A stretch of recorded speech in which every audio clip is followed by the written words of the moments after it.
सब बच्चे ब्रीदिंग कर रहे हैं। कोई ऐसा तो नहीं जो ब्रीदिंग नहीं कर रहा हो।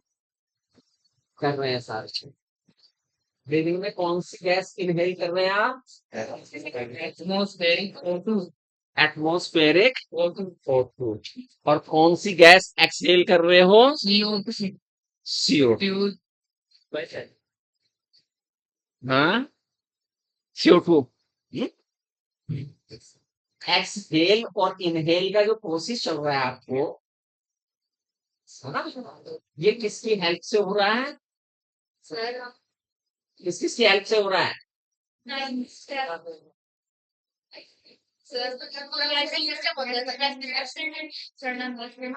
External and intercostal muscles. Number 2 diaphragm. Number 3 हाँ, इसमें सारी चीजें आ जाएंगी। अगर मैं ये पूछूं, आई आस्क कि जो हमारा थोरेटिक चैम्बर है उसके वॉल्यूम में जो वेरिएशन आ रहा है, डिफरेंस आ रहा है, वो किसकी वजह से है? तब आपको दो ही बातें, है ना? तब तो कोई, क्योंकि वो वॉल्यूम किसके कारण डिफरेंस हो रहा है। Number 1 diaphragm, number 2 external and internal intercostal, है ना? ये जो इंटरकोस्टल मसल्स हैं, इंटरकोस्टल मसल्स हैं, इनके एडेसिव प्लेस क्या क्या है? एडेसिव प्लेस का मतलब जुड़ने वाले स्थान क्या क्या है? नंबर 1 रिब्स और डायफ्राम से जुड़े हैं। मैंने क्या प्रश्न पूछा है? मैंने पूछा है आपके इंटरकोस्टल मसल्स कहाँ कहाँ जुड़े हुए हैं? स्टर्नम,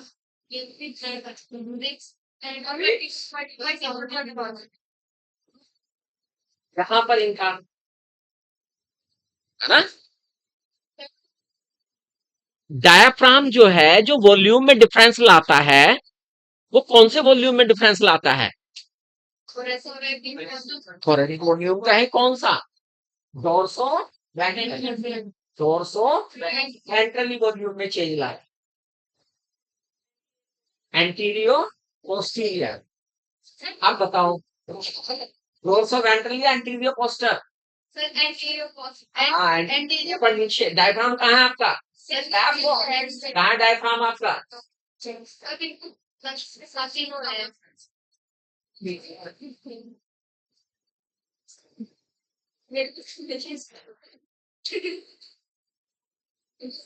ये आपका रिब स्टेज है ना, ये है आपका डायफ्राम। और अगर ये सीधा होगा, फ्लैटेंड होगा, यूं आ जाएगा, तो यू और यू चेंज आया ना वॉल्यूम में, यू और यू चेंज आएगा। तो ये कौन सी कंडीशन बैठी? एंटीरियो पोस्टीरियर। कौन सी बैठी? एंटीरियो पोस्टीरियर। और इंटरकोस्टल, ये एक्सटर्नल इंटरकोस्टल मसल्स ये जुड़े हुए हैं। और जब ये कॉन्ट्रैक्ट होंगे तो ये, है ना, ये कॉन्ट्रैक्ट होंगे तो यूं फूलेंगे, क्योंकि पसलियां बाहर तक आई हुई हैं। मसल तो यूं जाएंगे, लेकिन उनका इफेक्ट तो पसलियों पे पड़ेगा ना। पसलियां यहां से गई हुई हैं, यूं पीछे घूम के गई हुई हैं, तो ये यूं होंगी और यूं होंगी। तो एक तरह से ये कंडीशन बैठ जाएगी। तो ये कौन सी बैठी? Dorso ventral. कैसा चेंज आएगा? डोर्सो वेंट्रल, है ना? देखा कितनी पसलियां हैं आप में, कितनी पसलियां हैं आपके अंदर, है? मेरे का मतलब ह्यूमन में है, वो कोई ह्यूमन से अलग है क्या? आदमी में कितनी पसलियां होती हैं? 24, 12 पेयर। कितनी होती है? 24, 12 पेयर, है ना? कितनी स्टर्नम होती हैं? एक। कितनी वर्टिब्रेटी होती हैं?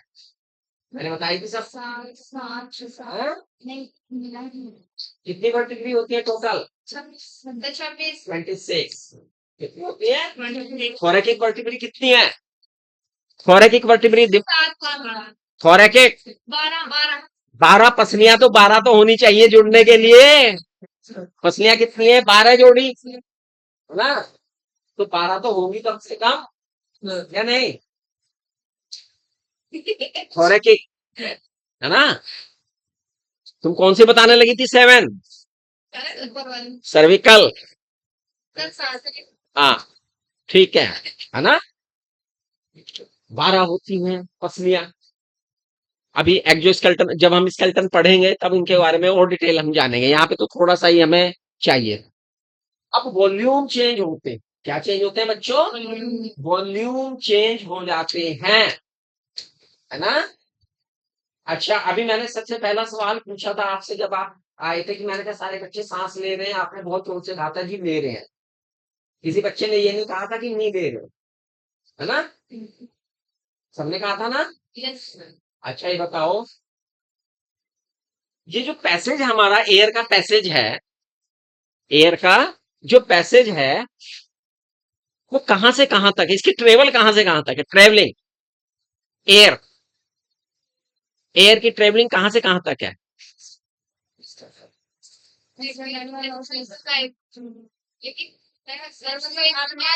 है भी, आगे भी है, लेकिन एल्वेलाई तक मान के चलो कि मैंने, मेरा जो आशय यहाँ पर एल्वेलाई तक मैं पूछ रहा हूँ। ट्रेवलिंग तो आगे भी है ना? मोर देन एल्वेलाई भी है, आगे भी है। तो ये ब्लड में जाएगी, फिर ब्लड से फिर पूरे बॉडी में जाएगी। तो सबसे पहले कहाँ गई? सबसे पहले कहाँ गई? कहाँ गई? उससे बाद नेजल पैसेज, उसके बाद नेजल चैम्बर, उसके बाद नेजल चैम्बर के बाद तो मेन है लैरिंक्स, लैरिंक्स के बाद, लैरिंक्स के बाद, लैरिंक्स के बाद ट्रेकिया के बाद प्राइमरी, प्राइमरी ब्रोंकियल के बाद सेकेंडरी के बाद टर्सरी के बाद इनिशियल है, इनिशियल ब्रोंकियल, इनिशियल ब्रोंकियल के बाद primary secondary tertiary bronchial, then last terminal, उसके बाद डक, डक के बाद एल्वियोल। ठीक है ना? ये पैसेज याद रहना चाहिए आप, क्लियर है? एल्वियोलाई के बाद, एल्वियोलाई के बाद है ब्लड, ब्लड के बाद, ब्लड के बाद टिश्यू, ब्लड के बाद टिश्यू या शेल। ठीक है? हाँ, पूरा पता होना चाहिए क्या है? हाँ, ये बात अलग है कि अलग अलग पैसेज का तरीका अलग अलग है, मैकेनिज्म अलग अलग है। आप देख रहे हैं कि लंग एल्वेलाई तक भरने का मैकेनिज्म अलग है, उसके बाद का फिर अलग चल रहा है, उसके बाद का फिर अलग होगा, है ना? सबका मैकेनिज्म अलग अलग है। पहले से ये है, हर एक का अपना एक उद्देश्य है, हर एक का अपना एक उद्देश्य है ना? चलिए, यहां तक बात आपकी बिल्कुल सही है, सब बच्चे से फॉलो कर रहे हैं।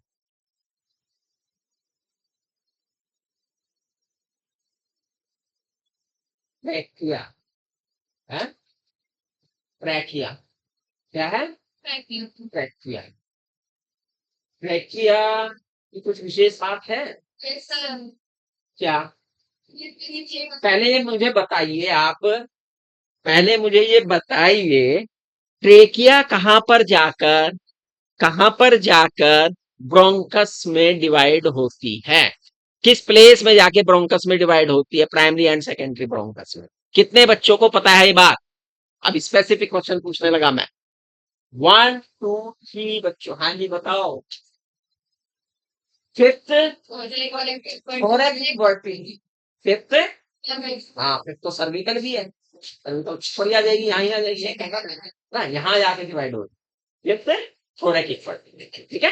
बैठ, याद भी, नाम भी याद रखने हैं इनके ना भाई। वर्टिब्री हैं तो इन्हें 26 की 26 को बांटा गया है, डिवाइड किया हुआ। मैंने बताया था उस दिन, बता दिया था मैंने, डिवाइड किया हुआ है ना? सर्विकल है, फिर क्या है? थोरेकिक है, फिर कौन है? लंबर है, फिर कौन है? सैक्रल है, फिर कॉकेक्स, है ना? इनमें डिवाइड किया हुआ है ना? चलिए, यहां तक बात सही है, प्राइमरी में डिवाइड हो जाती है, बिल्कुल ठीक बात आपने भाई। अच्छा, आपकी जो ट्रेकिया है, इसकी जो इनर लाइनिंग है, इसके बारे में कुछ पता है? इनर लाइनिंग, इसकी होती है सूडो स्ट्रेटिफाइड एपिथी हाँ, सूडो स्ट्रेटिफाइड एपिथीलियम होता है। सूडो स्ट्रेटिफाइड एपिथीलियम है ना? बिल्कुल ठीक है। आगे आ गए हो? चलिए। हैं? हाँ, उसकी अंदर की लाइनिंग, अंदर की लाइनिंग है तो हाँ, उसमें और क्या खास बात होती है? देखिए कि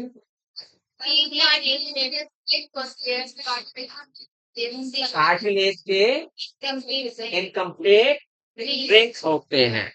इनकम्प्लीट क्या होते हैं? रिंग्स होते हैं। और वो किधर की साइड से इनकम्प्लीट है? डोर्सली और ventrally.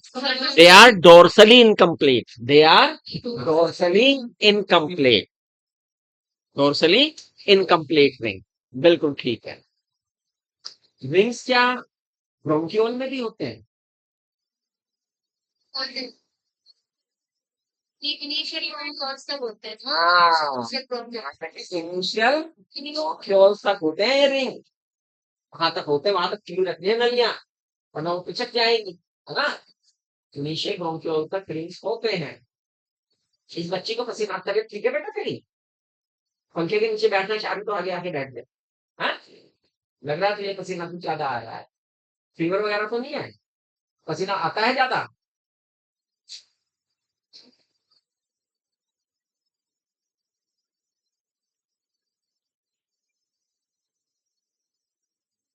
It may be allergic. चलिए आगे बढ़ते हैं। अच्छा, अब प्रेशर वॉल्यूम चेंज होता है। वॉल्यूम क्या होता है? चेंज होता है। यहां तक सब बच्चों को पता है या नहीं पता है? वॉल्यूम चेंज का पता है सब बच्चों को? किसकी हेल्प से होता है ये भी पता लग गया? अच्छा, ये बताइए, हवा बाहर से अंदर भर रही है और अंदर से बाहर जा रही है ना? इसके लिए सबसे महत्वपूर्ण कारण क्या है, फैक्टर क्या है जो ये निर्धारित करता है कि एयर जो है एक्सहेल हो या इनहेल? महत्वपूर्ण फैक्टर को बताना है क्या है? कौन बताएगा? क्या सबसे महत्वपूर्ण फैक्टर है जो एक्सहेल और इनहेल हो रहा है? हाँ, चेंज इन प्रेशर या pressure gradient. Change in pressure, और you can say pressure gradient. एक और लाइन लिखी हुई है एनसीईआरटी में ओब्लिक करके से, कंसंट्रेशन ग्रेडियंट, है ना? तो प्रेशर ग्रेडियंट और कंसंट्रेशन ग्रेडियंट, लेकिन प्रेशर ग्रेडियंट पहले लिखा है तो वो ज्यादा महत्वपूर्ण है ना? अगर इन दोनों में भी चुनाव करना पड़ जाए तो कौन? प्रेशर। प्रेशर, एटमोस्फेयर, एटमोस अभी इस बच्चे ने कहा कि हम एटमोस्फेयर की एयर इनहेल करते हैं, कहा ना? अब एटमोस्फेयर में बेटा कौन कौन सी गैस हमारे atmosphere? Oxygen, nitrogen and, main बता दो, oxygen, nitrogen and carbon dioxide. तीन गैसेस बच्ची ने बोली है, नाइट्रोजन, ऑक्सीजन एंड सीओ। बैठ के ये तो तीन गैसें मेन। गैसें तो इनर्ट गैसें मिल जाएंगे, वाटर वेपर भी है, वो भी है ना? और कोई पोल्यूटेंट गैस उस टाइम पे है तो वो भी। इसलिए तो एयर को एक मिक्सचर कहा गया। एयर को क्या कहा गया है? Air is a mixture, not a compound. Air is not a compound, it is a mixture. Mixture में क्या होता है, जो उसके कंपोनेंट होते हैं वो निर्धारित नहीं होते, घट बढ़ सकते हैं, लेकिन एक एवरेज हम उसके कंपोनेंट के बारे में जिक्र कर रहे हैं, है ना? बच्चों पता है नाइट्रोजन कितने परसेंट होती है? 78% नाइट्रोजन है। ऑक्सीजन कितनी है? 21% ऑक्सीजन है। नाइट्रोजन, कार्बन डाइऑक्साइड कितनी है? 0.03%। ये कंपोजिशन है हमारे एटमोस्फेयर का, ठीक है? अब ये गैसों का मिक्सचर है। It is a balloon. क्या है ये? बैलून। इसमें हमने एयर भरी। क्या भरी है? एयर। अब एयर भरी है। क्या भरी है? एयर। तो जब कोई एयर भरेगा, इसमें हम एयर के मॉलिक्यूल्स हैं। क्या है बच्चे? एयर के मॉलिक्यूल्स हैं। एयर के मॉलिक्यूल्स होने का मतलब, एयर के मॉलिक्यूल होने का मतलब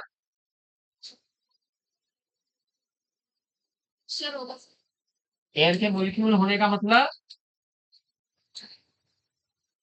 किससे मिक्सचर है ये?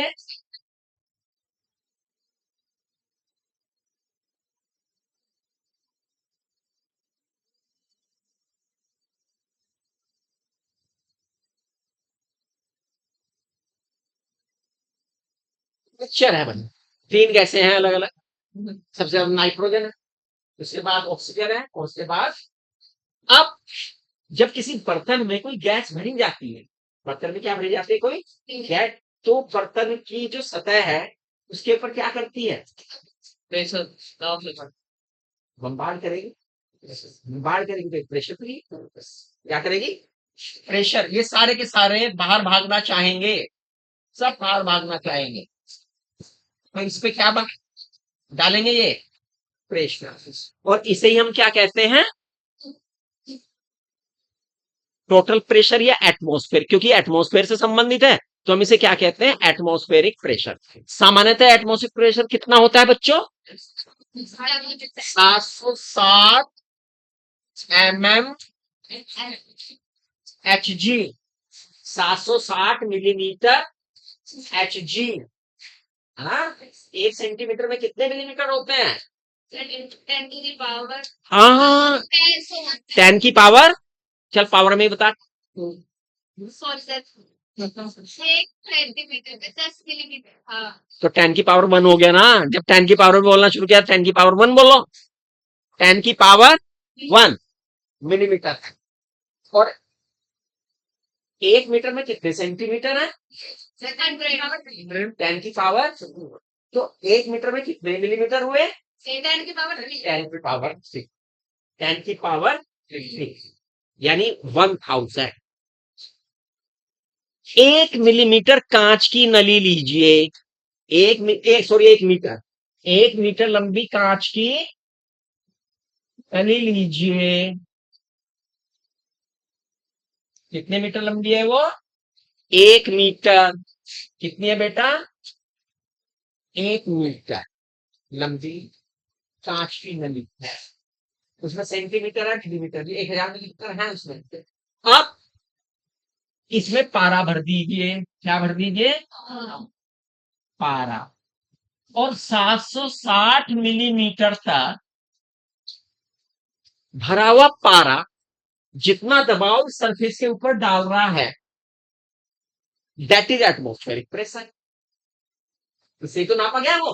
ये 760 फिगर कहां से आई? तो 1 मिलीमीटर हमने नली ले ली, उसके अंदर क्या डाल दिया? पारा। अब एक कंडीशन ऐसी आएगी जब पारे, नली के अंदर का टेम्परेचर बाहर के, सॉरी, नली के अंदर का प्रेशर बाहर के प्रेशर पे क्या हो जाएगा? इक्विवेलेंट हो जाएगा। तो 760 क्या है? 760 मिलीमीटर पे आके रुक जाता है। तो 760 मिलीमीटर Hg ऐसे आया। ठीक है। अब लेकिन यहां पर तो भैया गैसें हैं, नाइट्रोजन है, ऑक्सीजन है, और कार्बन डाइऑक्साइड है। इन तीनों के मिक्सचर मिला के 760 है। इन तीनों का मिक्सचर मिला के तो 760 हुआ या नहीं? क्योंकि इसके अंदर तो हमने एयर भरी है। अब इसका मतलब ऑक्सीजन का प्रेशर अलग होगा, उसकी मात्रा अलग है, उसके अणु अलग है। जितने अणु की मात्रा है उसी हिसाब से तो प्रेशर क्रिएट कर रहा है वो। जितने नाइट्रोजन है उसी हिसाब से प्रेशर क्रिएट कर रहा है, और जितने कार्बन डाइऑक्साइड उसी के अनुसार प्रेशर क्रिएट कर रहा है। हाँ? चलिए, अगर हम यहां पर देखें, किसी एक पर्टिकुलर गैस का प्रेशर निकालें तो उसे हम क्या कहते हैं? Partial pressure. क्या कहते हैं बच्चों? PN2, PO2, PCO। ऐसे लिखते हैं। Pressure of oxygen, partial pressure of carbon dioxide, partial pressure of hydrogen.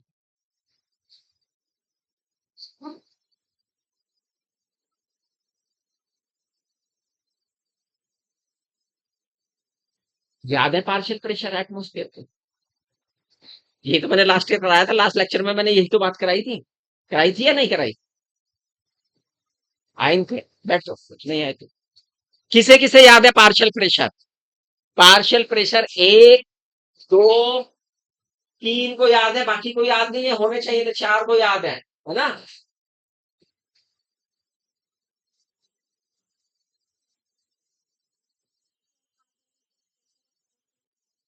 मैंने नहीं पूछा कैसे। मैं 11वीं वाले सवाल, 12वीं वाले सवाल नहीं पूछा, तुम्हारे घर की क्लास वाले कि बताने शुरू कर दो। चल तू बैठ नीचे, अभी इसका टेस्ट होगा। अरे, नाइट्रोजन का पार्शियल प्रेशर बताओ कितना होता है? ऑक्सीजन का बताया था, कार्बन डाइऑक्साइड का बताया था, टोटल बताया था तीनों का। तो फिर नाइट्रोजन का निकाल सकते हैं।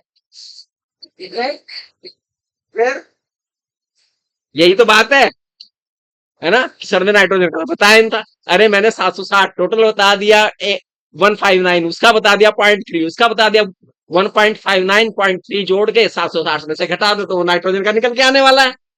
क्लियर? कोई बात नहीं, ये मुझे चेक करना था बस। मुझे, है ना? अगर तुम कहते कि अभी निकाल रही तो मैं तुम्हें बता देता, हाँ बिल्कुल पता लग गया मैं क्या पूछना चाह रहा हूँ। क्लियर हो गया सब बच्चों को? ऑक्सीजन का कितना होता है? 159 मिलीमीटर H3। कार्बन डाइऑक्साइड का कितना होता है? 0.3 मिलीमीटर Hg। बच्चों इसी से हमें मतलब है, इन्हीं से हमें मतलब है। 159 millimetre Hg and 0.3 millimetre Hg।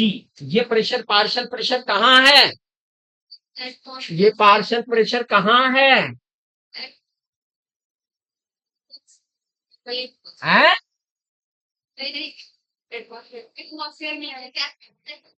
ये पार्शियल प्रेशर कहाँ है? यहाँ पर है।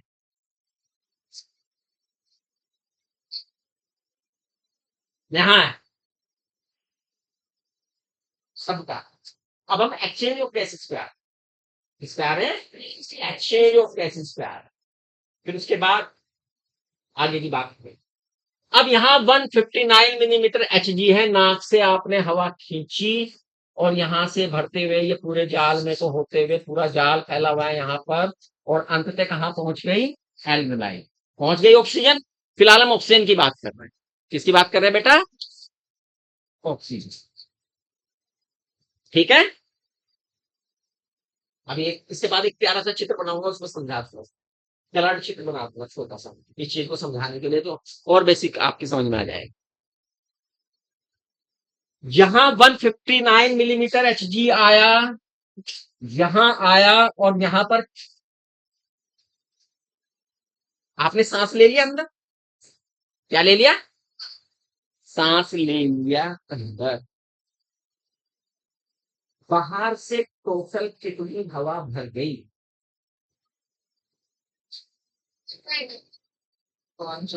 टाइडल वॉल्यूम, यानी कि 500 ml ये भर गई। अब ये 500 ml टोटल भरी है, यहां से यहां तक, है ना? तो यानी वो हवा यहां भी होगी, यहां भी होगी, यहां भी भरी होगी, यहां भी होगी, यहां भी, और यहां तक पहुंचेगी फिर क्या? अब आप देखिए, एल्वेलाई तक जो एयर पहुंचती है और जितनी हवा आपने ली है, आप जानते हैं इसमें डिफरेंस होता है। बाहर से कितनी खींचे आप? 500। वहां तक कितनी पहुंची? 350 ml। 150 ml तो बीच में फंसी रह गई, यानी इसमें कोई एक्सचेंज नहीं हो रहा है। गैस का एक्सचेंज कहाँ होना है? एल्वेलाई में। तो हमें तो प्रेशर, एल्वेलाई के प्रेशर से मतलब है, ये जो डेड स्पेस है यहाँ पे तो कोई एक्सचेंज होना ही नहीं है। इसलिए एल्वेलाई तक पहुंचते पहुंचते जो 159 था, भाई जितनी मात्रा होगी वो मात्रा ही तो प्रेशर क्रिएट करती है। हमने यहाँ पे बताया था सबके प्रेशर अलग अलग क्यों है, क्योंकि सबकी मात्राएं अलग अलग है, और वही मात्रा जाके गई एल्वेलाई तक पहुंचते पहुंचते 350 ml रह गई हवा। इसका पार्शियल प्रेशर ऑक्सीजन का बढ़ेगा कि घटेगा? घटेगा। घटेगा। क्या होगा? घटेगा। अब कितने प्यारे बच्चे ऐसे हैं जो ये जानते हैं कि हमारी एल्वेलाई में ऑक्सीजन का पार्शियल प्रेशर कितना होता है? कितने बच्चों को पता है? ये सब वही बातें पूछ रहा हूं जो मैंने कराई। हाँ बेटा बताओ। 104 मिलीमीटर Hg कितना हो जाता है बेटा? 104 मिलीमीटर Hg। यानी कि असली को हमें इस पे खेलना है एक्सचेंज के लिए। एक्सचेंज के लिए तो खेल इस पे होना है। 104 मिलीमीटर Hg। बैठो। यहां तक बात समझ में आई या नहीं आई? कितने बच्चों को आई? आप हो गए। Very good. बहुत अच्छी बात है।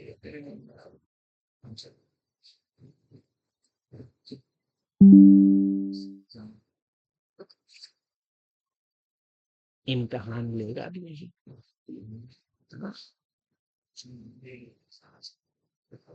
चलिए उसे अपना काम करने दो, हम अपना काम करें। 104 मिलीमीटर Hg आ गया। अब एल्वेलाई तक पहुंच गई। उसके बाद तो असली यात्रा तो उसके बाद है। एल्वेलाई के बाद कहाँ जाएगी? अगर आप देखें ब्लड में जाने के लिए कहां से जाएगी ये? कहाँ ये है? अगर इस सिनेरियो को हम देखें तो आपका हार्ट है। आपका क्या है? हार्ट है। हार्ट के ऊपर लंग्स रखे हुए हैं। लंग्स से पल्मोनरी वेन ऑक्सीजनेटेड ब्लड लेके। अच्छा हाँ, एक चीज और समझिए। ऑक्सीजनेटेड और डी ऑक्सीजनेटेड ब्लड। क्या होता है ऑक्सीजनेटेड ब्लड? जिसमें ऑक्सीजन ज्यादा होगी। होगी नहीं, ज्यादा होगी। डीऑक्सीजनेटेड ब्लड ज्यादा होगी। इसका मतलब ये हुआ, इस सेंटेंस को कहने का मतलब ये हुआ, चाहे वो ऑक्सीजनेटेड ब्लड की हम बात करें, क्या उसमें CO2 है? तभी तो आपने देखा प्रेशर अलग अलग है उनके। मैंने दिखाए थे ना 2 प्रेशर भाई। ऑक्सीजनेटेड ब्लड में कार्बन डाइऑक्साइड का ये प्रेशर, ऑक्सीजन का ये प्रेशर। ऑक्सीजनेटेड ब्लड में कार्बन डाइऑक्साइड का ये प्रेशर, ऑक्सीजन का ये प्रेशर। गैस है उसके अंदर तभी तो प्रेशर है। बिना गैस के प्रेशर थोड़ा ना होंगे। तो सारी गैसें, दोनों गैसें, चाहे वो डीऑक्सीजनेटेड ब्लड हो चाहे ऑक्सीजनेटेड ब्लड हो, उसमें होती हैं। लेकिन दोनों की परसेंटेज अलग अलग है, कंसंट्रेशन अलग अलग है। कंसंट्रेशन अलग है तो प्रेशर अलग है। कंसंट्रेशन अलग है तो प्रेशर अलग। तो बच्चे अब इसके संपर्क में कौन आएगा? डीऑक्सीजनेटेड ब्लड आएगा। इसके संपर्क में कौन आएगा? डीऑक्सीजनेटेड ब्लड आएगा। डीऑक्सीजनेटेड ब्लड कौन है भाई? जिसमें कौन ज्यादा है? CO2। और कौन कम है? और अगर इनके प्रेशर को देखे 159 से 104, 159 तो ठीक है याद रख लिया आपने, 104 पे आ जाओ उसको। 104 आ गए। और जो आप लेके आए थे क्या? डीऑक्सीनेटेड ब्लड जिसमें कार्बन डाइऑक्साइड ज्यादा है, O2 कम है। तो यहीं से पता लग रहा है कि इसमें CO2 का प्रेशर ज्यादा होने वाला है, O2 का कम होने वाला है ना? O2 का कम और CO2 का कितना होता है? 45 मिलीमीटर Hg। और O2 का कितना होता है? 40 मिलीमीटर Hg। और एल्वेलाई में जो गैस भरी हुई है उसमें O2 का कितना है? 104। और CO2 का कितना है? 40। 40। CO2 का कितना है? 40। क्योंकि अब आप देखिए फेफड़ों के अंदर CO2 बहुत भरी हुई है आपके। 0.3 से आई थी, 0.3 तो बाहर थी, और फेफड़ों में पहुंचते ही क्या हो रही है वो? 40। यानी अंदर भी CO2 बहुत पूरी बाहर भी फेंकी जा रही है ना, है जाती है। 40 मिलीमीटर है। लेकिन यहीं पर क्या खेल हो जाएगा? O2 बाहर ज्यादा, CO2 ब्लड में ज्यादा। तो क्या बनेगा? एक एक्सचेंज होगा। क्या होगा? कौन कहां जाएगा? इस कंडीशन में डीऑक्सीनेटेड ब्लड और एल्वेलाई के कांटेक्ट में कौन कहां होगा? क्या होगा? ऑक्सीजन ब्लड में चली गई और CO2 ब्लड से एल्वेलाई में आ गई। जैसे ही CO2 ब्लड से निकली और O2 उसमें आ गई, तो अब O2 की मात्रा बढ़ गई और ये ब्लड क्या बन गया? ऑक्सीजनेटेड ब्लड क्या बन गया? और ये होते ही क्या हुआ? पार्शियल प्रेशर ऑक्सीजन का कितना हो गया? 40 से 95। ब्लड के अंदर जो 40 था वो 95। 104 तो एल्वेलाई में है और CO2 का कितना रह गया? 40। ठीक है, अब ये ऑक्सीजनेटेड ब्लड हो गया। ये ऑक्सीजनेटेड ब्लड किसमें है? Pulmonary vein. पल्मोनरी वेन से ये कहां आया? लेफ्ट आर्टिकल में। लेफ्ट आर्टिकल से किस में गया? ये लेफ्ट वेंट्रिकल में। लेफ्ट वेंट्रिकल से कहां जाएगा? अरोटा। अरोटा है ना, महाधमनी। और महाधमनी से बहुत सारी शाखाएं निकली हुई हैं जो हर एक अंग को ब्लड लेके जा रही है।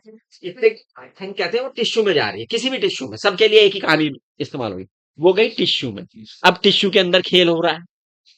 सपोज कीजिए, आप ये मान के चलिए कि जो हमारा टिश्यू था, जो हमारी सेल थी, उसके अंदर ग्लूकोज है।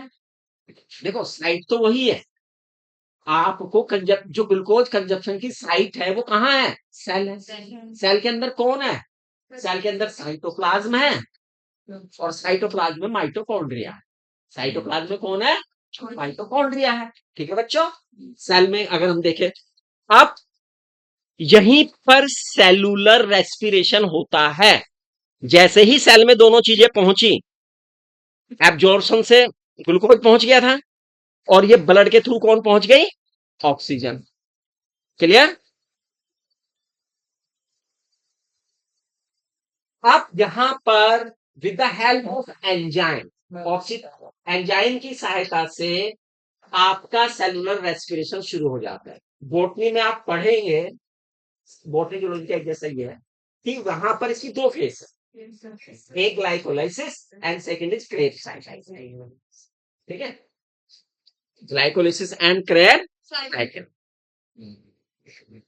इसलिए तो इनडायरेक्ट कंबशन कहा था ना शुरू में, हमने जब पहली लाइन हमने बोली थी कि व्हाट इज ब्रीदिंग, तो उसमें हमने कहा था कि इनका इनडायरेक्ट कंजप्शन होता है, इनडायरेक्ट ऑक्सीडेशन होता है। तो इनडायरेक्ट ही तो कंजप्शन हो रहा है, डायरेक्ट नहीं है ये। कई साइकिल के द्वारा अल्टीमेटली ग्लूकोज से कार्बन डाइऑक्साइड, एक ग्लूकोज के मॉलिक्यूल से carbon dioxide and 38 molecule of ATP is आपको प्राप्त हो जाता है। एटीपी तो आपने एनर्जी की करेंसी है, वो तो एनर्जी जो आपने काम किया उसमें खर्च हो गई। लेकिन what about it carbon dioxide? ये कार्बन डाइऑक्साइड किसमें मिलती है? ब्लड में। अब टिश्यू के अंदर सिनेरियो ये रह गया कि यहाँ पे CO2 ज्यादा है और O2 कम है, क्योंकि O2 की तो यहाँ पे लगातार कमी, क्योंकि जितनी O2 आ रही सब माइटोकॉन्ड्रिया में खपाई जा रही है, आ रही है माइटोकॉन्ड्रिया में, चलो आ रही है माइटोकॉन्ड्रिया में। तो टिश्यू के अंदर इनकी मात्राएं फिर घट गई, बढ़ गई, चेंज हो गई। यहाँ पे कार्बन डाइऑक्साइड कितनी हो गई? 45 मिलीमीटर जी। प्रेशर, मात्रा तो अलग चीज है, वॉल्यूम अलग चीज है, प्रेशर बताया जा रहा है अभी केवल। और CO2 कितनी हो गई? 45। ऑक्सीजन 40 लीटर HG का प्रेशर क्रिएट, और ये ब्लड कैसा बन गया? इसे कौन लेगा? हैं? कौन लेगा? हार्ट में कैसे जाएगा ये? वेन के, जो शरीर का अगला हिस्सा है, कोस्ट के बाद है ना, आपकी पश्चिम महाशिरा है कोस्ट के बाद, और अगले हिस्सों से अग्र महाशिरा से, और फिर दोनों ज्वाइंट होके महाशिरा बन गई। और ये कहाँ पहुंचे? Right atrium. कहाँ पहुंचे? राइट एट्रियम से राइट वेंट्रिकल में, राइट वेंट्रिकल से पल्मोनरी आर्टरी में, पल्मोनरी आर्टरी से लंग्स। और ये है डीऑक्सीनेटेड ब्लड जो दिखाया गया है। और यहाँ पर डीऑक्सीनेटेड ब्लड में ऑक्सीजन कितनी है? प्रेशर 45। CO2 कितनी, सॉरी O2 कितनी है? 40। और CO2 कितनी है? फिर अच्छे ये साइकिल चलता है। समझ में आ गया बच्चों? अब हमने कहा ये जो एक्सचेंज है गैसेस का, इसमें तीन बेसिक फैक्टर हमने बताए थे। एक सबसे महत्वपूर्ण तो कौन है? Pressure, partial pressure, pressure gradient. Second number पे कौन था? सोलेबिलिटी। आप देखते हैं कि कार्बन डाइऑक्साइड, भाई जितनी, अब मात्रा पे आ जाओ, वॉल्यूम से तो आएंगे आएंगे, मात्रा पे आ जाओ। हम जितनी ऑक्सीजन ले रहे हैं लगभग CO2 भी प्रोड्यूस हो रहा है, लेकिन बाहर CO2 बहुत कम है, अंदर CO2 ज्यादा है बल्कि, है ना? तो अगर इस वॉल्यूम को मेंटेन करके रखना है तो उसकी मात्रा को मेंटेन करके रखना पड़ेगा। कहाँ 0.3 और कहाँ 40। तो ये डिफरेंस कवर किससे होता है? सोलेबिलिटी से। किससे डिफरेंस होता है? सोलेबिलिटी ज्यादा होने से CO2 की मात्रा ज्यादा घुल जाती है ब्लड में। मात्रा ज्यादा घुली तो प्रेशर ज्यादा बढ़ जाएगा, मात्रा ज्यादा घुली तो प्रेशर ज्यादा बढ़ जाएगा, इसलिए प्रेशर मेंटेन हो जाता है।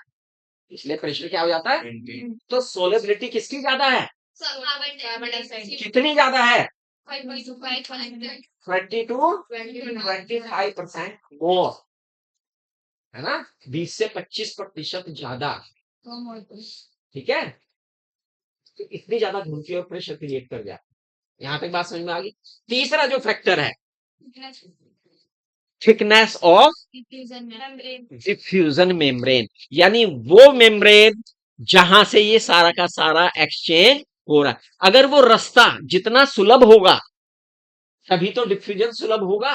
अगर वो रास्ते में रुकावट ज्यादा होंगी, बैरियर्स ज्यादा होंगे, क्या ये इतनी एफिशिएंटली एक्सचेंज हो सकता है? डिफ्यूजन हो सकता है? नो। बच्चों को मेरे से ज्यादा गर्मी लग रही है, मैं हिला रहा हूं और मैं तो बोल भी रहा हूं, मैं तो अपनी एनर्जी ज्यादा खर्च कर रहा हूं, मेरी बॉडी का टेम्परेचर ज्यादा बढ़ रहा है ना? क्योंकि जब हम करते हैं, रेट ऑफ रेस्पिरेशन ज्यादा हो रहा है मेरा, तो रेट ऑफ रेस्पिरेशन ज्यादा है तो ज्यादा एटीपी बना रहा हूं, है ना? तो ज्यादा है, मेरा टेम्परेचर ज्यादा है, मैं बियर कर रहा हूँ। बियर करना सीख लो। स्वान निंद्रा, है ना? आपने देखा ना, स्टूडेंट होता है उसके कितने कितने कैरेक्टर बताए गए हैं? 5। क्या क्या? स्वान निंद्रा बकोधि, वो क्या है? अल्पहारी, गृह त्यागी, और एक और क्या था? एक और करेक्टर था, विद्यार्थी पंच लक्षण। हाँ, काक चेष्टा से शुरू होता है, पहला पॉइंट काक चेष्टा है। काक चेष्टा, रखो ध्यान, ये स्वान निंद्रा तथेव च, अल्पहारी, गृह त्यागी, विद्यार्थी पंच लक्षण, ये पैदा कर लो अपना। Yes sir, you are a ideal student. देखो लाइट भी आती, सही बात है। चलिए, तो बच्चे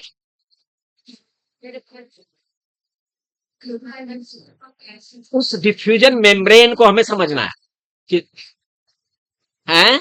सर बच्चे बोलते हैं घर को त्यागना पड़ेगा। घर को त्यागने का मतलब हॉस्टल में जाते हैं आप लोग, जब अगर आपकी मेडिकल में हो गया तो आप क्या करोगे? छोड़ना पड़ेगा।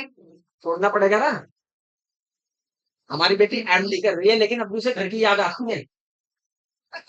महीने में एक बार मुझे जाना पड़ता है, उसकी मम्मी को जाना पड़ता है उसके पास, उसे घर का बहुत लगाव है, जरूर से ज्यादा। तो हम उसे कहते रहते, मैंने कहा भाई थोड़ा कम करो, ग्रह त्यागी करो। क्लास 9 से तुम्हें पढ़ाते आ रहे हैं, बताते आ रहे हैं कि भैया घर का त्याग कम करो। घर का मोह हो जाता है बच्चे को, तो वो बहुत गड़बड़ हो जाता है। फिर जैसे मम्मी की चीजें याद आती है, बनाई हुई और ये सब चीजें, तो इसलिए कहा ग्रह त्यागी होना चाहिए, मोह नहीं होना। ग्रह त्यागी से मेरा मतलब है मोह नहीं होना चाहिए इन चीजों कि मुझे तो शादी में ही जाना है, मेरे मामा की शादी है, फूफा की शादी है, मेरे फूफा जी के यहाँ शादी है, मेरे मैं नहीं जाऊंगा तो शादी में क्या कैसा लगेगा? और उधर आपका पता की तैयारी, तो आपको वो त्यागना पड़ेगा, है ना? पढ़ाई को फोकस करना पड़ेगा। एक बार आपने पढ़ाई पे फोकस कर लिया, एक बार अपना टारगेट फिक्स कर लिया, तो बस फिर उसी पे चलो। चलिए आगे बढ़ते हैं। मेम्ब्रेन की बात करते हैं, डिफ्यूजन मेम्ब्रेन की। अब ये सारा डिफ्यूजन कहाँ हो रहा है? एल्वेलाई में हो रहा है। और किस में हो रहा है? ब्लड कैपिलरीज में हो रहा है ना? एल्वेलाई की, अब आपको एल्वेलाई का स्ट्रक्चर पता होना चाहिए। एल्वेलाई के स्ट्रक्चर के साथ साथ ब्लड कैपिलरीज का स्ट्रक्चर पता होना चाहिए। अभी देखते हैं स्ट्रक्चर को। एल्वेलाई की हम बात करें तो एल्वेलाई की जो इनर लाइनिंग है, अच्छा डिफ्यूजन होना है, क्या होना है? डिफ्यूजन के लिए सबसे बढ़िया कौन सी सरफेस रहती, कौन सा टिश्यू रहता है? Squamous epithelial. कौन सा रहता है? डिफ्यूजन के लिए स्क्वैमस एपिथेलियम ही सबसे बढ़िया है। और एब्जॉर्प्शन के लिए हाँ हाँ,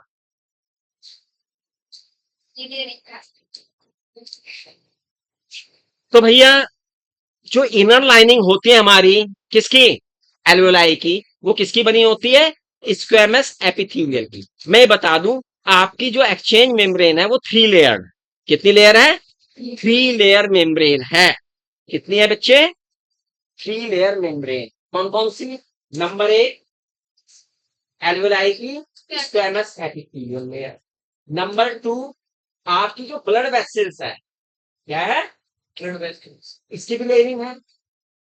क्या कहते हैं इसे? ये भी स्क्वेमस एपिथेलियम की बनी है। तो क्या कहते हैं इसे?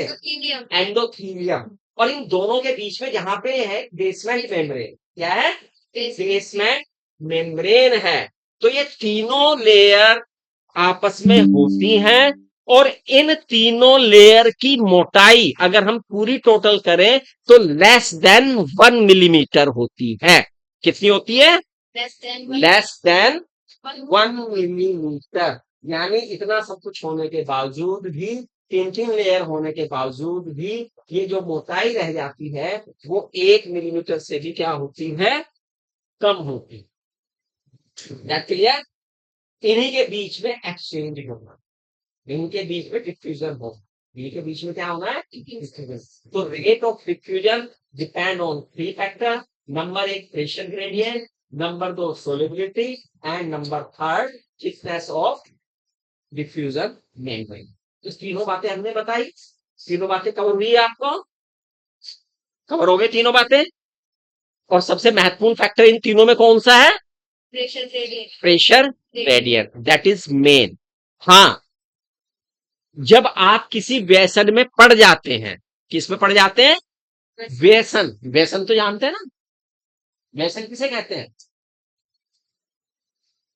व्यसन की अंग्रेजी में जानते हैं? एडिक्ट हो जाते हैं, जब किसी आप एडिक्शन हो जाता है किस चीज का, स्मोकिंग का हो जाए, है ना? डस्ट, डस्टिंग, है ना? देन तब क्या होता है? हमारी जो एल्वेलाई की लेयर है वो क्या होने लगती है? थिक होने लगती है, थिक हो जाती है। अब थिक होगी तो क्या होगा? वर्क प्रॉपर नहीं करेगी, डिफ्यूजन प्रॉपर नहीं होगा। डिफ्यूजन प्रॉपर नहीं हो रहा है तो ना तो पूरी तरह से ऑक्सीजन जा रही है और ना CO2 बाहर जा रही है। बहुत बुरी कंडीशन हो जाती है इसलिए। ये भी बताएंगे जब हम इसकी एबनॉर्मलिटी बताएंगे तो इसमें आएगा ये फिर, है ना? सिग्नल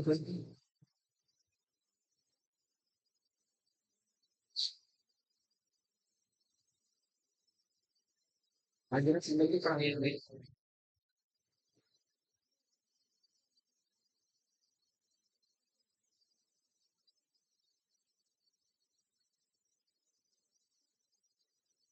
यहाँ तक बात समझ में आ गई है? डिफ्यूजन आगे समझ में। डिफ्यूजन के बाद आता है ट्रांसपोर्ट ऑफ गैसेस। क्या आता है बच्चे? Transport of gases. हमें गैसेस का ट्रांसपोर्ट करना है, एक स्थान से दूसरे स्थान पे लेके जाना है।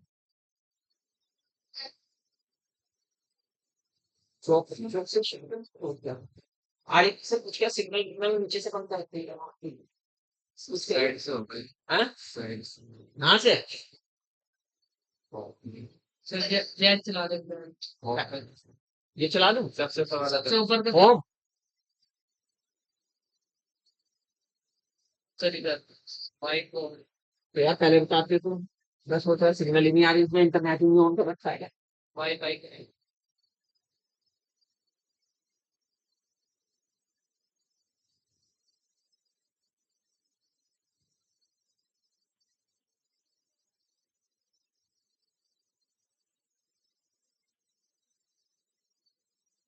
तो ट्रांसपोर्ट ऑफ गैसेस, कौन कौन सी गैस ट्रांसपोर्ट होनी है?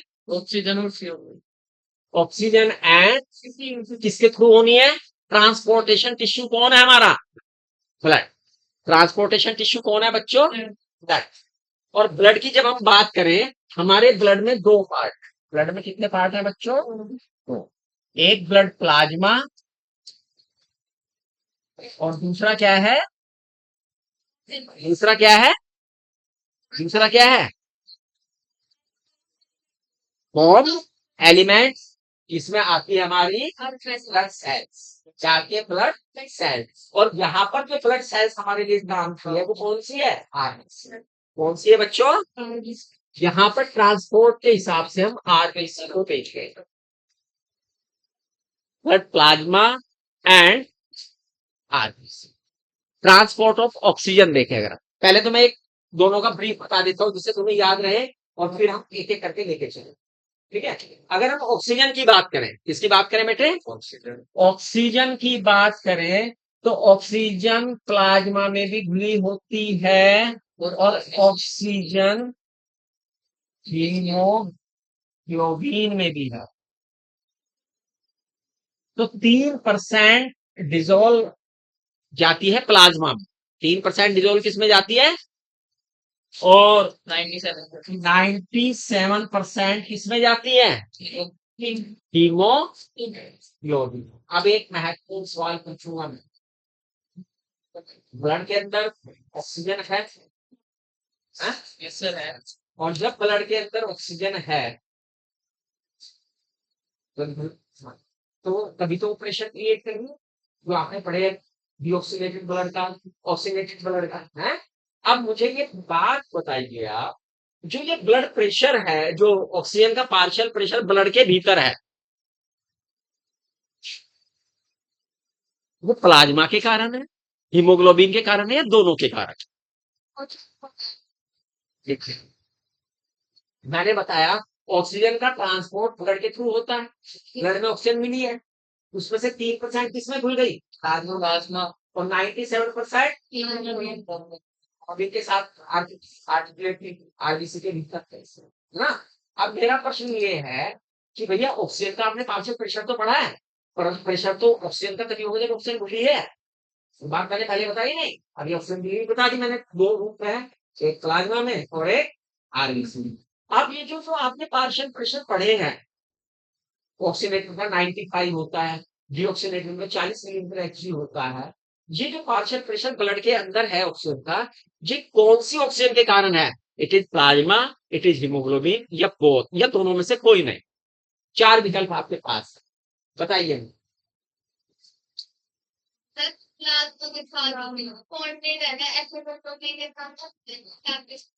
हैं? तुम्हारा आंसर है प्लाज्मा वाली, चलो तुम्हारा आंसर ये हो गया। और बोथ, और इसके अलावा कुछ कहना है? अच्छा, प्लाज्मा वाले कितने हैं? हाथ खड़े करो जो प्लाज्मा से करते हैं। 1 2 3 4 5, 6। हीमोग्लोबिन वाले कितने हैं?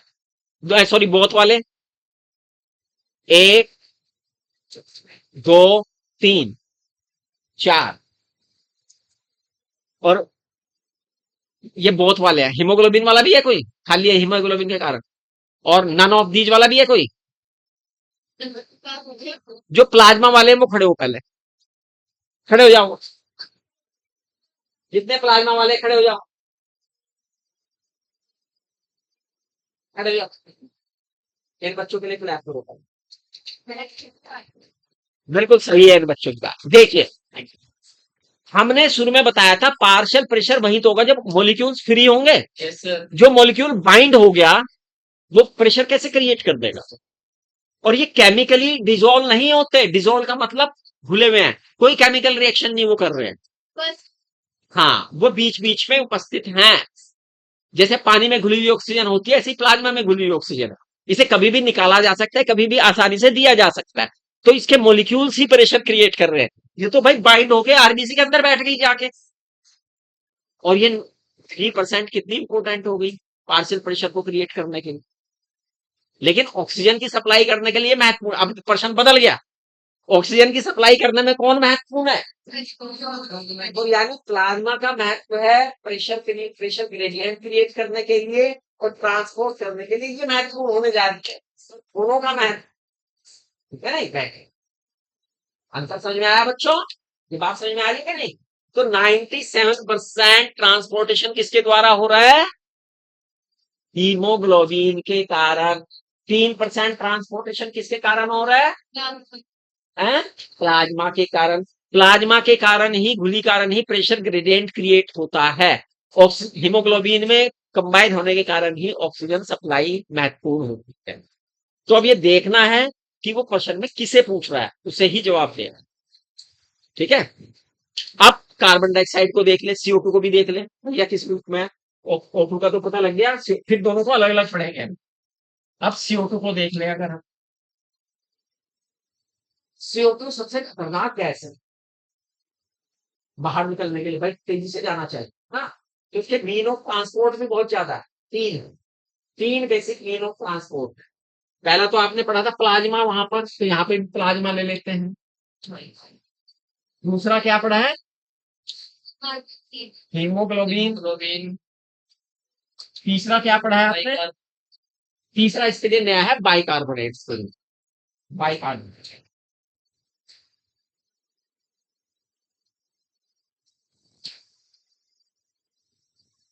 सबसे पहले ये समझ लीजिए, सबसे ज्यादा कार्बन डाइऑक्साइड का जो ट्रांसपोर्टेशन हो रहा है वो बाइकार्बोनेट के रूप में होता है। इसमें क्या होता है? 70%, ठीक है? दूसरे नंबर पे जो हो रहा है वो किसके कारण हो रहा है? हीमोग्लोबिन के कारण। कितना हीमोग्लोबिन के कारण? 20 से 25%। 20 से और 7% 7% के कारण हो रहा है 20 से 25 है, इसे आप 23% के करीब मान के चले तो पूरी फिगर कवर हो जाता है, ठीक है ना? 23% पे अगर इसे रख दोगे, इसलिए 20 से 25 लिख दिया, वो बढ़ घट सकती है। 7% किसके कारण है? प्लाज्मा के कारण। प्लाज्मा में डिजोल्व के कारण ही कार्बन डाइऑक्साइड का क्या होगा? प्रेशर ग्रेडियंट होगा। जो डिजोल्व फॉर्म है उसके कारण ही प्रेशर होता है, ये बात ध्यान रख लीजिए आप। ये एक बेसिक बात ध्यान रख लीजिए, चलिए, है ना? क्लियर हो गया कार्बन डाइऑक्साइड के बारे में? ऑक्सीजन के बारे में ऑक्सीजन के कितने वे हैं? प्लाज्मा में डिजोल्व, और नंबर 2 हीमोग्लोबिन। कार्बन डाइऑक्साइड के 3 वे हैं। नंबर 1 प्लाज्मा में dissolve, number 2 haemoglobin, number 3 bicarbonate, ठीक है? अब हम ट्रांसपोर्ट ऑफ ऑक्सीजन पढ़ेंगे। किसका पढ़ेंगे? ऑक्सीजन। महत्वपूर्ण है ट्रांसपोर्ट ऑफ ऑक्सीजन बच्चे, है ना? कहाँ है ऑक्सीजन? अब आपके ब्लड में आ गई। अब ब्लड में जब ऑक्सीजन आ गई, ब्लड में क्या आ गई? ऑक्सीजन। ये तो पता लग गया कितनी कहाँ कहाँ जाएगी। Yes sir. अब एक मोटी सी बात सुनिए, यस सर, जो आपको पता होनी चाहिए। 100 ml, ये आंकड़ा आपकी बुक में नहीं है, लेकिन ये समझने के लिए, पूरे सिनेरियो को समझने के लिए जरूरी है। 100 ml ब्लड में, 100 ml ब्लड में लगभग 20 ml ऑक्सीजन रहती है। कितनी रहती है? 20 ml। उसका, इस 20 ml का 97% हीमोग्लोबिन में और 3% प्लाज्मा। तो एवरी 100 ml में कितने ml ऑक्सीजन है? 20 ml, ठीक है? अब जो प्लाज्मा में डिसॉल्व रूप है, हालांकि ऑक्सीजन बहुत कम घुलती है, प्लाज्मा के अंदर वाटर कंटेंट भी है, तो उसमें क्या घुल जाती है? ऑक्सीजन घुल जाती है डिसॉल्व रूप पर। अब असली खेल चलता है कहां? 97% पे फोकस करना है। किस पे करना है? 97%। 97% को कौन लेके जा रहा है? हीमोग्लोबिन। कौन लेके जा रहा है? हीमोग्लोबिन, ठीक। अब हीमोग्लोबिन की अगर हम बात करें, हीमोग्लोबिन एक कॉम्प्लेक्स मॉलिक्यूल क्या है, जो किस किस से मिलके बना है? Him and globin protein. अगर हम प्रोटीन की बात करें, प्रोटीन किसके बने होते हैं? एमिनो एसिड्स के। और एमिनो एसिड की जो चेन होती है उसे हम क्या कहते हैं? पेप्टाइड चेन, है ना, पॉलीपेप्टाइड चेन बन जाती है। अब हीमोग्लोबिन के मॉलिक्यूल में बेटा 4 पॉलीपेप्टाइड चेन होते हैं। कितनी? 4 सेपरेट पॉलीपेप्टाइड चेन होती है जो कंबाइन होती हैं। 2 alpha and 2 beta. 2 alpha and 2 beta. अगर हम पॉलीपेप्टाइड की बात करें, किसकी बात करें? पॉलीपेप्टाइड की, तो अमीनो एसिड है बच्चे। कौन है? अमीनो एसिड है। अब अमीनो एसिड है तो अमीनो एसिड का क्या है? अमीनो एसिड में आप देखेंगे तो एक सिरे पे COH और दूसरे पे NH। दूसरे सिरे पे क्या है? सब बच्चों को पता है? अमीनो एसिड का इतना स्ट्रक्चर पता है ना इसको? अमीनो एसिड अपने आप में एक मॉलिक्यूल है जिसमें एमिनो ग्रुप भी होता है और कार्बोक्सिल ग्रुप। ठीक है। और फिर ये ग्रुप आपस में एक दूसरे से जुड़ते चले जाते हैं तो एक चेन बन जाती है, इसे पॉलीपेप्टाइड चेन है। ये polypeptide chain primary, secondary, tertiary, quaternary, 4 तरह से हो सकती है। इसमें क्वाड्रिनरी है, हेमोग्लोबिन मैंने बताया। इसमें 4 पॉलीपेप्टाइड चेन है, 2 अल्फा एंड 2 क्लियर, यहां तक बात समझ में आ गई। और इन पॉलीपेप्टाइड चेन में 4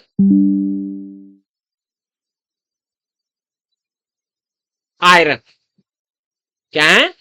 4 Fe मोलिक्यूल। 4 Fe क्या है? मोलिक्यूल। लोहा कितने हैं बच्चे? 4 आयरन कितने हैं? एक मोलिक्यूल में, एक हीमोग्लोबिन के मोलिक्यूल में कितने हैं? 4। एक हीमोग्लोबिन के मॉलिक्यूल में कितने हैं? 4। कितने हैं? 4 पॉलीपेप्टाइड चेन है ना एक के साथ, Fe, है ना, एक के साथ एक। 4 Fe के मॉलिक्यूल हैं। यहां तक बात समझ में आई या नहीं आई? क्योंकि हीमोग्लोबिन के स्ट्रक्चर का बेसिक नॉलेज होना जरूरी है, जो हमारे इसमें अभी नहीं दिया। दिया तो बाद में दिया है, लेकिन हमें थोड़ा सा यहाँ पे देख लिया।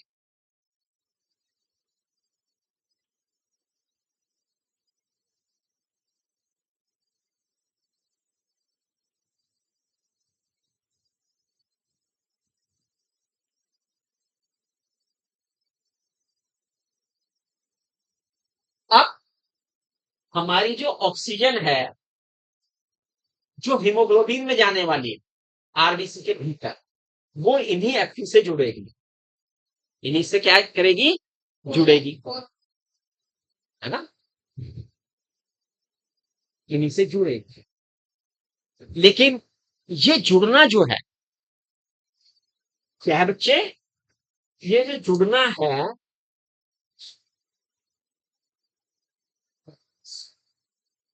4 of O2 97% HB के द्वारा। HB के मॉलिक्यूल में कितनी पॉलीपेप्टाइड चेन है? 4 chain polypeptide, 2 alpha and 2 beta. And Fe molecule कितने हैं? 4। दैट्स व्हाई रिटन है HB4। ठीक है। अब एक HB मॉलिक्यूल से, सॉरी, एक Fe मॉलिक्यूल से एक ऑक्सीजन का मॉलिक्यूल जुड़ता है। एक Fe से कितना जुड़ेगा? एक ऑक्सीजन का मॉलिक्यूल जुड़ जाएगा। यानी एक Fe से एक ऑक्सीजन। लेकिन यहां पर ये जुड़ने में 3 बातें महत्वपूर्ण ध्यान रखनी, सब बच्चे ध्यान से सुनेंगे, बहुत गौर से सुनेंगे इसे, इसमें गलती नहीं करेंगे। नंबर 1, Fe के O2 के जुड़ने में Fe की वैलेंसी में कोई चेंज नहीं आ रहा। ये नंबर 2 की केमिकल बॉन्डिंग, वो वाली बॉन्डिंग नहीं है जो वैलेंस चेंज का मतलब है कि एक आपस में इलेक्ट्रॉन का आदान प्रदान हो जाए। इसलिए से ऑक्सीडेशन नहीं कहा गया है, इसलिए क्या क्या नहीं कहा गया है? इसे कहा है oxygenation. It is not oxidation, it is oxygenation. ये ऑक्सीडेशन नहीं है, ये क्या है? ऑक्सीजिनेशन है। ये रिवर्सेबल है, इसे रिवर्सेबल होना पड़ेगा। yes, जिन फैक्टर के कारण ये ऑक्सीजनेशन हुआ है, उन फैक्टर को रिवर्स करने पर ये पूरी की पूरी प्रक्रिया की क्या हो जाएगी? रिवर्स हो जाएगी। तो Hb4 जब ऑक्सीजन के साथ कंबाइन बना लेगा तो ये ऑक्सीजनेटेड हीमोग्लोबिन बनता है।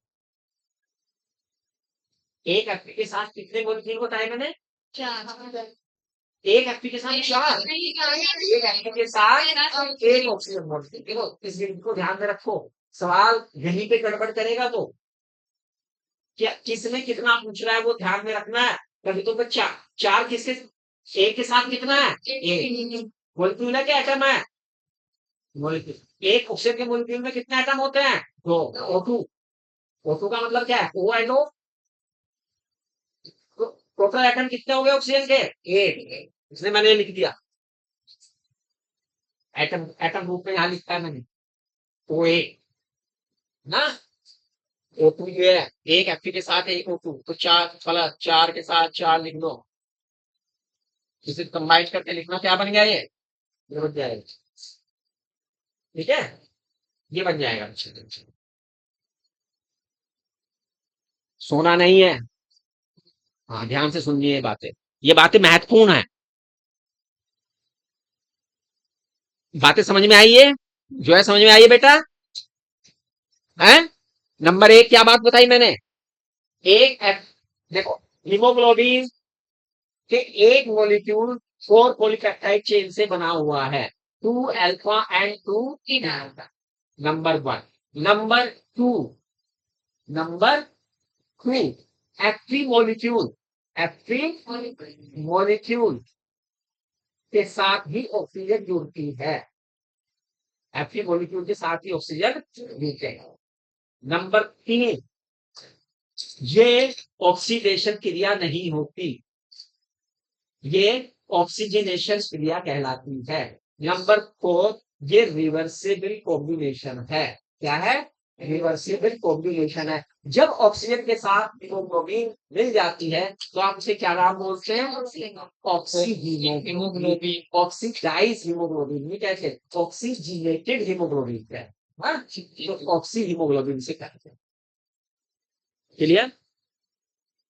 अब ऑक्सीजन हीमोग्लोबिन को सैचुरेट कर रही है। क्या कर रही है? सैचुरेट कर रही है। अब यहां पे कुछ पॉइंट समझ में है, यहीं पे अब असली बातें शुरू होंगी जिन्हें हमें समझना है। तो अब समझ में धीरे धीरे आ जाएगी, आपको ज्यादा टेंशन नहीं होगी। आप क्या क्या समझना है हमें? नंबर 1, आप जानते हैं आरबीसी, अगर मैं कहूं एक आरबीसी में कितने हीमोग्लोबिन मॉलिक्यूल होते होंगे? 230 मिलियन, 230 मिलियन। और एक के साथ जुड़ी है 4, तो 230 को मल्टीप्लाई बाय 4, तो इट फिगर बिलियन, ऑक्सीजन पहुंचे बिलियन में, है ना। और टोटल सारा सिनेरियो में बता दिया, सब छोड़िए इसे। 100 ml में 20 ml कौन? और अगर हम इसकी मात्रा की बात करें, 1 ग्राम हीमोग्लोबिन के साथ 1 ग्राम 1 ग्राम हीमोग्लोबिन से 1.347 ml ऑक्सीजन कंबाइन होती है। 1 ग्राम हीमोग्लोबिन कितने से? 1 ग्राम हीमोग्लोबिन से कितनी होती है? 1.347 1.34, 2 अंकों तक निकाल लो इसे, है ना। और अगर हम इसे पूरे को देखें, हीमोग्लोबिन एक स्वस्थ व्यक्ति में कितना हीमोग्लोबिन होता है एवरेज? 14.5 ग्राम गुना 1.34 इक्वल टू 90.7 ml आ जाए। In the form of positive haemoglobin. 0.3 ml, क्योंकि मैंने कहा 20 ml, 0.3 ml, 0.3 ml किसमें चली गई?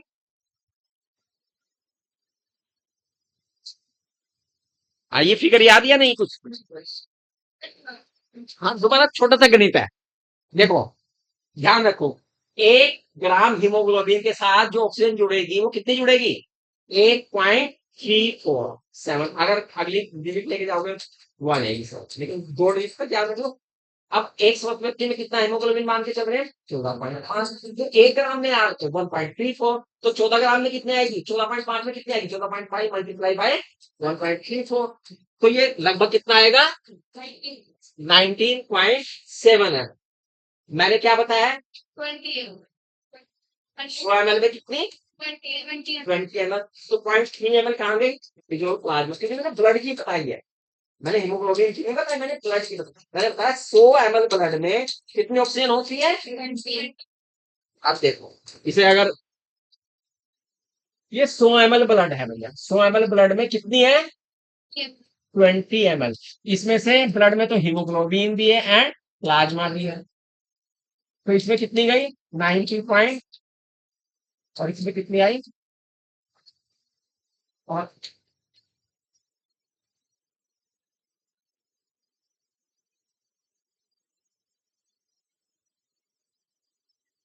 1 ग्राम में 1 ग्राम के साथ कितनी कंबाइन है? यहां से लेके चले, वो 90.7 यहां से निकलता है आज, जो हमने निकाला। ठीक है, इसे थोड़ा सा, ये एनसीईआरटी में इसमें थोड़ा सा जिक्र दे रखा है सबसे लास्ट में कि भैया कितनी एमएल ये ऑक्सीजन कैरी कर रहा है वो। अब इसमें भी ध्यान समझ लो, हाँ यहां पे भी एक इफ है, क्या? इतनी वो कैरी कर रहा है, गलत, क्या कर रहा है? कैरी कर रहा है। टिश्यू को कितनी देगा इसमें से? केवल 5 है। 5 देखो, एनसीईआरटी में सबसे लास्ट में लिखी है लाइन, सबसे लास्ट में ये लाइन लिखी है, ऑक्सीजन का ट्रांसपोर्ट जहां लिखा है उसमें सबसे लास्ट में लाइन लिखी होगी, है ना? 20 ml लेके तो जा रहा है वो, ये किस भी रहा है? 15 ml कहाँ है? ब्लड में। इसमें मैंने कहा था डीऑक्सीनेटेड ब्लड में ऑक्सीजन भी है और CO2 भी है। सारी ऑक्सीजन नहीं ली कि जितनी आई सब ले लिया, सब दे दिया, ऐसा नहीं होता है ना? सबके बीच में सब रहता है, उधार भी चलता है, नगद भी चलता है, एकदम ये नहीं कि सारा नगद सारा उधार, दोनों चलते हैं। क्लियर होगी ये बात? समझ में आ गया? अब बच्चे, अब जो असली पॉइंट आ रहा है, असली पॉइंट ये आ रहा है, जो हीमोग्लोबिन का ये सेचुरेशन हो रहा है, हीमोग्लोबिन का क्या हो रहा है? सेचुरेशन हो रहा है। ये किस किस पे डिपेंड करता है? कौन से ऐसे फैक्टर है क्या इस पे डिपेंड करता है? हीमोग्लोबिन में ऑक्सीजन जुड़ती जा रही है ना, तो ये बच्चे सबसे मेन डिपेंड करता है किस पे? ना, ना, प्रेशर। वहां पे भी प्रेशर, यहाँ पे भी प्रेशर, वहां पे भी प्रेशर, यहाँ पे भी प्रेशर।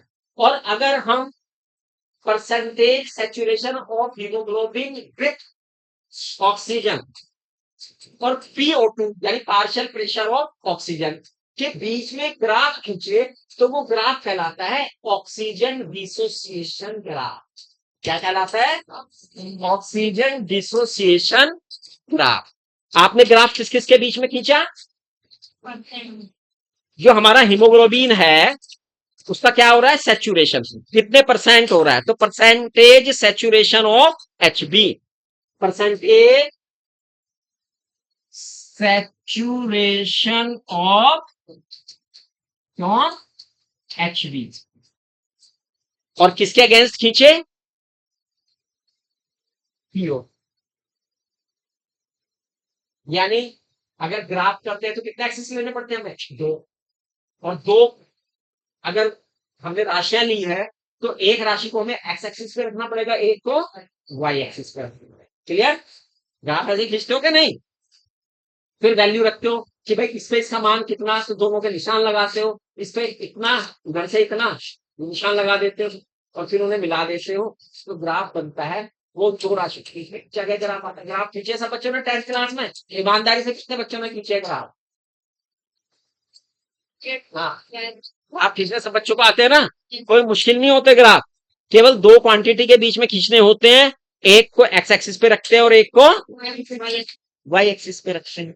तो ग्राफ की जो चीज आती है, कंडीशन आती है, वो ग्राफ बन जाता है। ग्राफ खींचने तो सिखाना नहीं पड़ेगा ना मुझे, ये सिखाना पड़ेगा। कोई ऐसा बच्चा तो नहीं जिससे सिखाना पड़े मुझे, बता दो। भाई दो राशियां हैं, एक को इधर रख लो, एक को उधर रख लो, इस पे चलेगा तो ग्राफ आ जाता है, फिर वहीं से मैच करता हूँ, है ना। अब यहाँ पे क्या खींच रहे हैं हम, ग्राफ खींच रहे हैं, किस किस का, PO2 का परसेंटेज सैचुरेशन विद, ठीक है।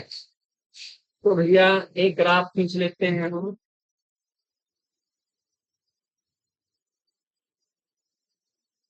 एक पे है परसेंटेज सैचुरेशन ऑफ HB, और इसमें कौन है भैया, पी ओ। ठीक है बच्चों, दो राशियां हैं, एक को एक्स एक्सिस पे रख रहा हूं मैं, एक को वाई एक्सिस पे, इसकी वैल्यू रख रहा हूं मैं।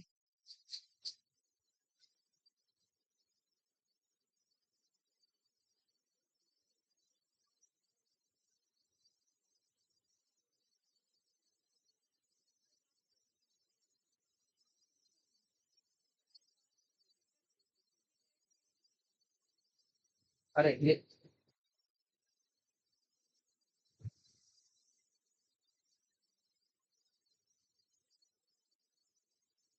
क्या आप वाले में 20 20 का अंतर लेके खींचा हुआ है ये, 20 का वर्ग अंतराल कितना ले रखा है, 20 का। तो 20 वाले में ही समझा देता हूँ मैं, वर्ग अंतराल 20 से ही समझा देता हूँ मैं आपको।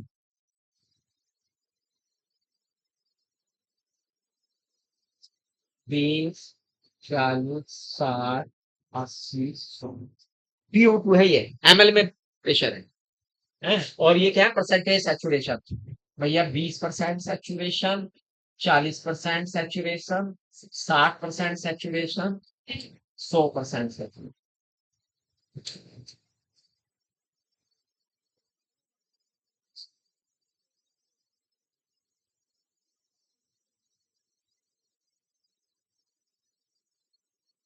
जो हम ग्राफ खींचते हैं, ये इस तरह का ग्राफ नहीं मिलता हमें,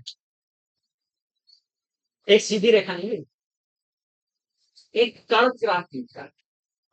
कर्व ग्राफ क्या बता रहा है कि भैया ऐसा नहीं है कि जिस अनुपात में प्रेशर बढ़ेगा उस अनुपात में परसेंटेज सैचुरेशन बढ़ेगा, ऐसा नहीं है, ये सीधा सीधा बता रहा है। अगर ऐसा होता तो ग्राफ ये मिलता, ये वाला, ये बढ़ा है तो ये बढ़ा, ये बढ़ा, ये बढ़ा, ये बढ़ा, ये भी उसी मात्रा में बढ़ता है। यहाँ पर ऐसा नहीं होगा, परसेंटेज सैचुरेशन। अगर हम देखें कि जब 20 से 40, ग्राफ यहां है, कहा है 20 से, तो सबसे बड़ा स्लोप है इसमें, सबसे बड़ा स्लोप कहाँ है, 20 से 40 की, और स्लोप बड़ा होने का मतलब है यहीं पे सबसे ज्यादा परसेंटेज सैचुरेशन। और 50 50 कितने PO2 पे होता है, 30 ml पे। यानी जब पार्शियल प्रेशर 30 ml पहुंच जाता है, तो 50% तक हीमोग्लोबिन सैचुरेट हो जाता है। 100% हीमोग्लोबिन का सैचुरेशन कभी नहीं होता, उसके लिए चाहिए 140 मिलीमीटर Hg प्रेशर, और हमारे ब्लड में मैक्सिमम प्रेशर कितना है, 95।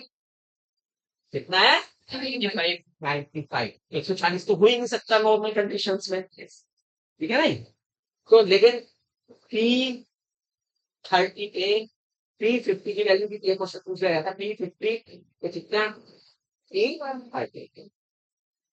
हाँ देखिए, हाँ देखिए, यहाँ देखो, ये कितना है? ये 20 है, ये क्या है, 30 है, इधर से 30 चला, ये यहाँ आ रहा है, और इधर से वैल्यू ये थी, ये कितना है, 50%। भाई 40 और 60 के बीच में आधा बिल्कुल 50% ही बैठेगा, तो इधर से 30 ml पे कितना हो रहा है, 50। तो इसने पूछा कि P50 के लिए PO2 की वैल्यू बताओ, तो कितनी है, 30। क्लियर हो गई ये बात या नहीं, यही पूछा जाता है आपको, ग्राफ में लगा के यही पूछा जाता है, ग्राफ यही बोल रहा है आपका। और हालांकि आपके ग्राफ में 100 तक डेट दिखा रखा है, अगर देखते तो ध्यान से, लेकिन वो कभी होता है, ना 100 कभी हो जाएगा, वो 140 एमएल चाहिए, तो थोड़ा सा ग्राफ था स्लाइडली नीचे होना चाहिए, 90 एमएल के करीब रहना चाहिए, वहां पे कितना रहना चाहिए 90, 100 से जीरो रहना, 90 रहना, थोड़ा सा पिंच नीचे होना चाहिए। यहां तक बात समझ में आई है?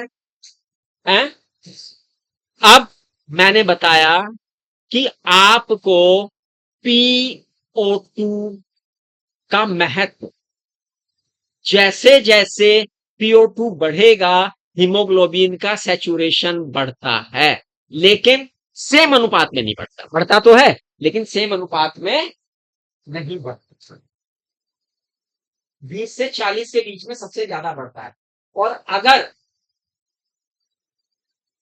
फिर ये टूटेगा भी, अगर घटेगा तो टूटेगा भी, जैसे जैसे घटेगा, जैसे जैसे घटेगा तो ये उतना भी उतना ही तेज होगा, और कब सबसे ज्यादा तेज होगा 20 से 40, 20 से 40 के बीच में सबसे तेज होगा। ठीक है, जैसे जैसे आप हाई एल्टीट्यूड पे जाते हैं, जैसे जैसे कहा जाते हैं प्रेशर घटने लगता है, प्रेशर, और अगर आपके पार्शियल प्रेशर 60 से बिलो आ जाए, क्या आ जाए, अब हीमोग्लोबिन को ऑक्सीजन को होल्ड करने में दिक्कत हो जाती, होल्ड नहीं कर पाता, है ना, होल्ड छोड़ देता, तो यानी आपकी सांस फूल नहीं लगती, होल्ड नहीं कर पाएगा तो आगे कैसे लेके जाएगा। कोई चीज मान लिया आपको सामान लेके भेजा, बेटा ये जा, और स्टेशन पे छोड़ के आ, आप भागे भागे भागे भागे जा रहे हैं और बीच में पता लगा कि आपका पैर फिसल गया या कुछ गड़बड़ आ गई, तो क्या वो मटेरियल स्टेशन तक पहुंच जाएगा। ऑक्सीजन का स्टेशन है टिश्यू, ऑक्सीजन का स्टेशन क्या है, लेकिन पार्शियल प्रेशर उसे जाने नहीं दे रहा है भाई, वो होल्ड नहीं कर पा रहा, पकड़ ही नहीं पा रहा, तो इसलिए आपका सांस फूलने लगता है, जब पहाड़ों पे आप चलते हैं तो आपका क्या होने लगता है, सांस फूलने, क्योंकि आप ऑक्सीजन में होल्ड नहीं कर पाते, जिनको होल्ड नहीं कर पाते। इतनी बात क्लियर हुई। अब कौन कौन से फैक्टर एल्वेलाई में हैं कि भैया PO2 बनता है, सबसे कहा यहाँ पे कुछ प्रेशर्स है, एक प्रेशर है PO2 जो सबसे महत्वपूर्ण है, PCO2 भी महत्वपूर्ण है लेकिन वो इतना नहीं है, फिर है H आयन कंसंट्रेशन या पीएच कह सकते हैं आप इसे, और नंबर थर्ड पे टेम्परेचर।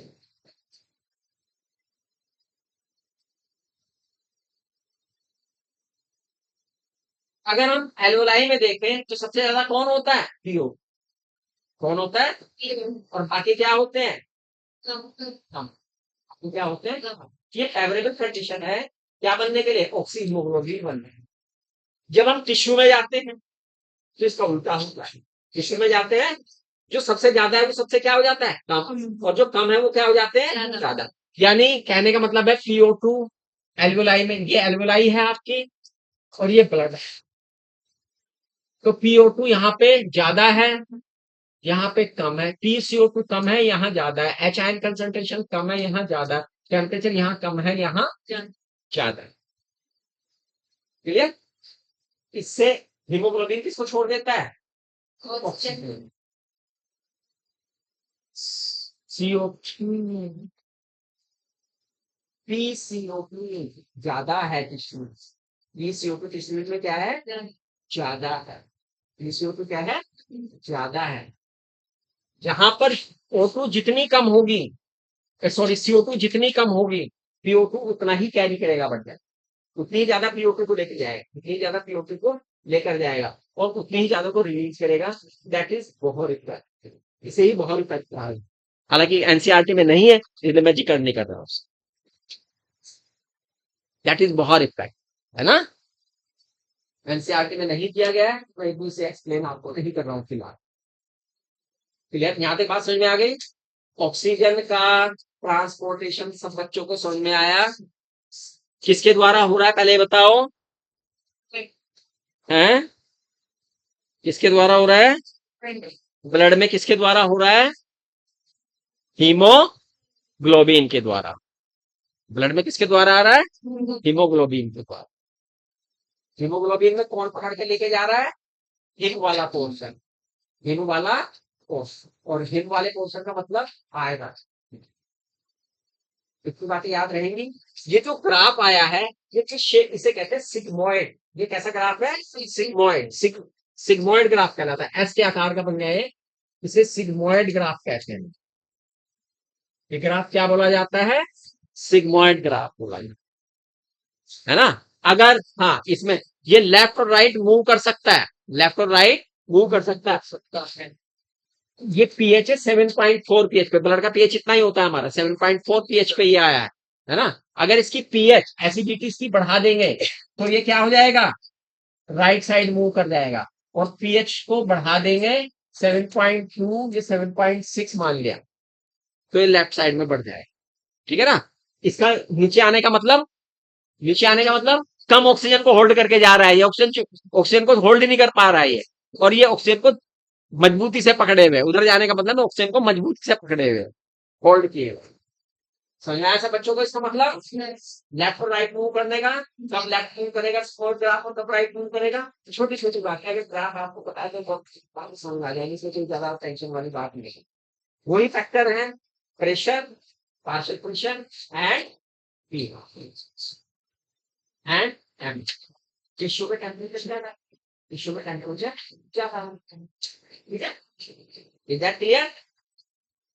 पीएच की ज्यादा होती है टिश्यू पर, क्योंकि लैक्टिक एसिड बना होता है, कार्बोनिक एसिड बना होता है, हाइड्रोजन आयन छोड़ दिए जाते हैं कार्बोनिक एसिड से, तो वहां पे पीएच क्या हो गई? मतलब एसिडिक हो गया, वो एसिड क्या हो गया? एसिडिक बन गया, एसिडिक बन गया, क्या गया? ठीक है, क्लियर? तो बच्चे करेंगे इतना बढ़िया तरह से। यस यहाँ तक ये बताइए इस लेसन में, यहाँ तक समझ में आया? कोई ऐसा पॉइंट जो क्लियर ना हुआ हो, कोई पॉइंट ऐसा जिसका आपको कंफ्यूजन बना हुआ हो, पूछ सकते हो। बस एक ही बात याद रखनी है, जो पढ़े उसे क्या करें? रिवाइज जरूर करें। जो रिवाइज करेगा उसके याद रहेंगे, जो रिवाइज नहीं करता वो भूल जाता है, छूट जाता है। क्लियर? Thank you.